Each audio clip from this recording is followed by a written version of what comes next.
Hey there, my friends. So, after watching the edited version of my Christmas video from Christmas 2011, something interesting dawned on me. I'm doing a lot of body tracers these days, which is funny because I don't normally think of myself as a body tracer kind of guy. But in an effort to kind of spice this up and integrate it with horizontal stacking, which, as everybody knows, I'm going to do to death. Well, I mean, I've already done it a little bit, long-time viewers of this blog will remember that I've played around a little bit with doing horizontal stacks as kind of a horizontal body tracer, but I haven't really played around with the vertical body tracer element of it just yet. So I've been working on doing this as a transitional element, mainly because I've been thinking a lot lately about the idea of body tracers as being kind of a flattened flower, right? When we perform body tracers, we're essentially doing a pair of linear isolations. And of course, you can think of a linear isolation as essentially being a flattened 4-petal anti-spin flower or a flattened 2-petal in-spin flower. You basically do the same number of loops as you're moving back and forth along them, right? So with that in mind, you can treat those flower petals as a stall, just as you would if you were, say, playing them as a 4-petal anti-spin or a 2-petal in-spin, right?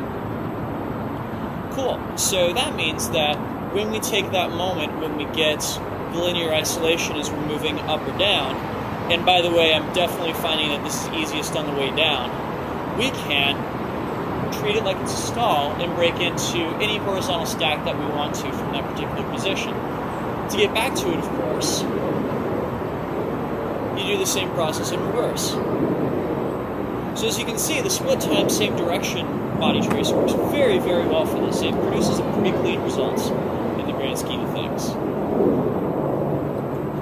Well, what if you want to go opposites? Well, the opposite body tracer that I play most often is this one right here, which is kind of like something G is known to do very frequently, except that you're also taking the body tracer back down as a turn, right?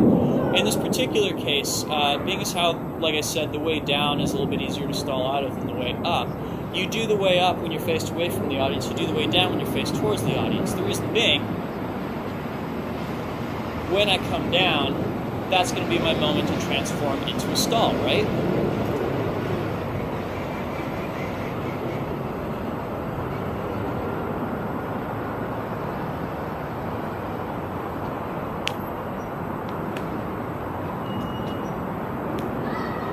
You'll also notice that this puts me actually in the opposite place, entering into that horizontal stack that it would be if I was going to do split time, same direction. This is actually because these body tracers are faced opposite to each other, with the petals faced in on the way down when you're doing split time, same direction, faced out on the way down when you're doing same time opposites, right? So once again, we have this one, and hell, if you wanted to, you could even treat that as a transition to switch into a different type of body tracer, right?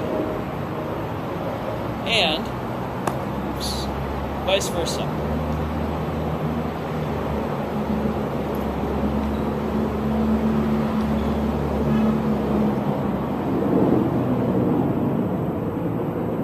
Possibilities are limitless, right?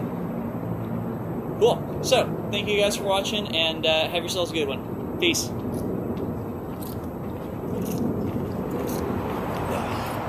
Hey, so, you know what I totally forgot to mention in that video? I am starting a winter workshop tour. I'm going to be going in the next 3 months through Atlanta, Georgia, Boston, Massachusetts, and Springfield, Missouri. Not in that order, I don't think. If you happen to live in one of those 3 cities and you'd like to come take a workshop from me, you can find out more details at drexfactory.com/winter2012, and I look forward to seeing some of you guys out there. Thanks again for watching. Peace.